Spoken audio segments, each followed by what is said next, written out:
Toraja datang menyusuri samudera dari utara dengan menggunakan perahu, maka atap Tongkonan menyerupai perahu. Tongkonan juga selalu menghadap ke utara, konon katanya, sebagai pengingat bahwa nenek moyang suku Toraja datang dari sebelah utara. Dan juga ada kepercayaan bahwa sebelah utara itu adalah kepala dunia dan penghormatan bagi pencipta. Tongkonan lan basa Toraya kidi botonan ni kumua okoran batu ina nunoko.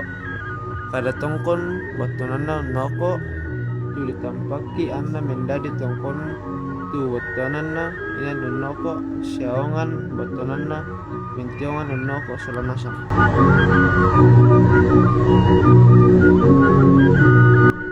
Dalam mendirikan tongkonan, ada beberapa syarat yang harus dilakukan, yaitu yang pertama, melakukan ritual makarereng. Ritual ini dilakukan pada hari pertama dengan mengorbankan seekor ayam.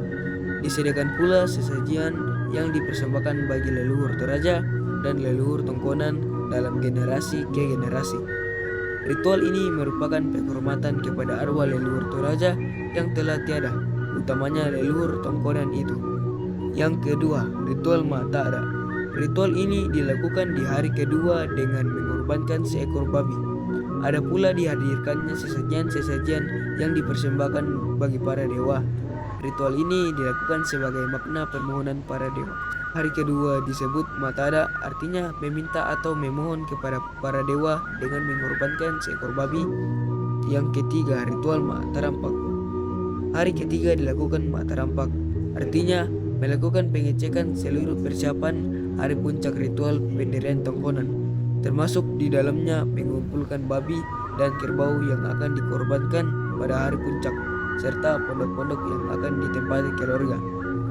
Tidak ada ritual pengorbanan di situ, tetapi pengecekan memasuki hari puncak sesuai yang dibutuhkan, termasuk dilakukannya pengumpulan babi yang akan dikorbankan. Semua yang dibutuhkan pada hari H harus ada hari itu. Yang keempat, Tuma Topoda atau Alona. Hari keempat dilakukan ritual Tuma Topoda atau biasa juga disebut Alona. Hari ini merupakan ritual puncak.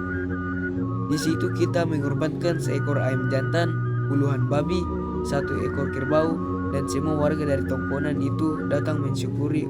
Kerbau yang dikorbankan tidak disembelih, melainkan ditombak pada sisi kiri. Si penembak adalah orang khusus yang disebut Tomanggero. Kerbau yang dikorbankan tidak menggunakan parang, tapi ditombak di bagian kiri oleh Tomanggero.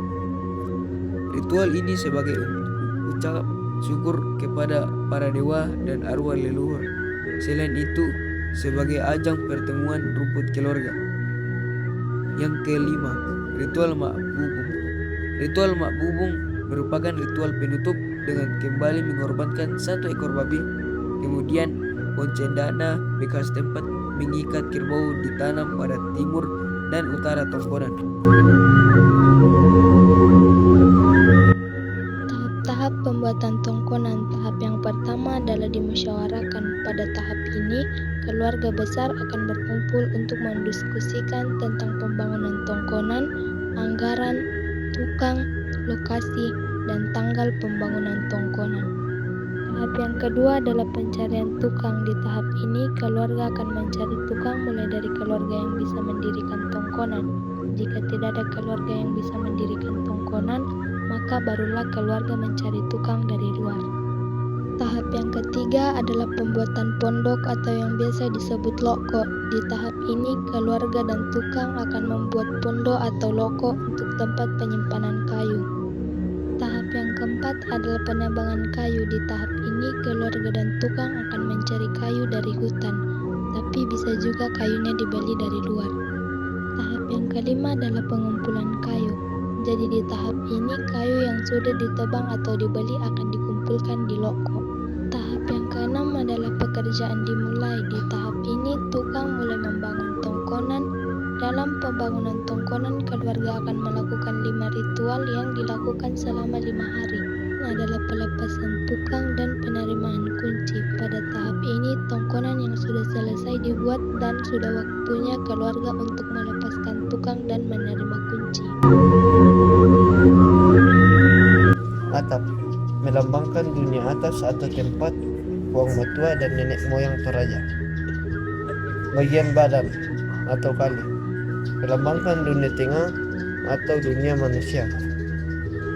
Bagian kaki atau suluk melambangkan dunia bawah atau dunia orang mati.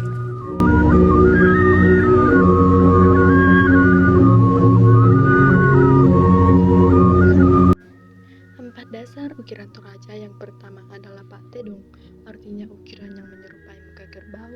Tedung artinya kerbau. Makna ukiran ini adalah harapan besar untuk mempelihara ternak kerbau, karena binatang ini adalah harta benda termulia bagi suku Toraja. Ukiran yang kedua adalah Pak Barello.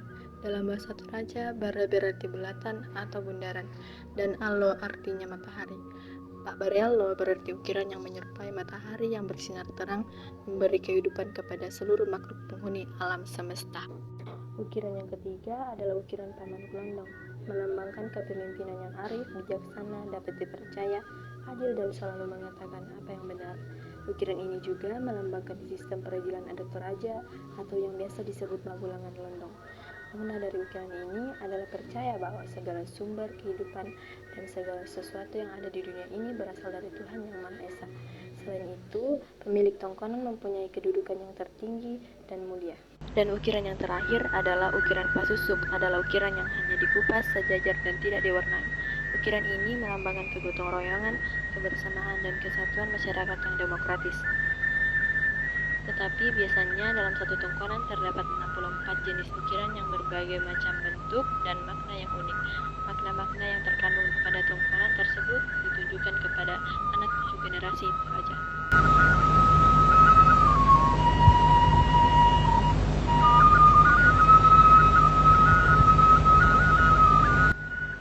Ada 5 jenis tongkonan, yaitu tongkonan layuk, tongkonan kaparingesan, tongkonan pabontan sugi, tongkonan pakamberan, tongkonan batu ariri.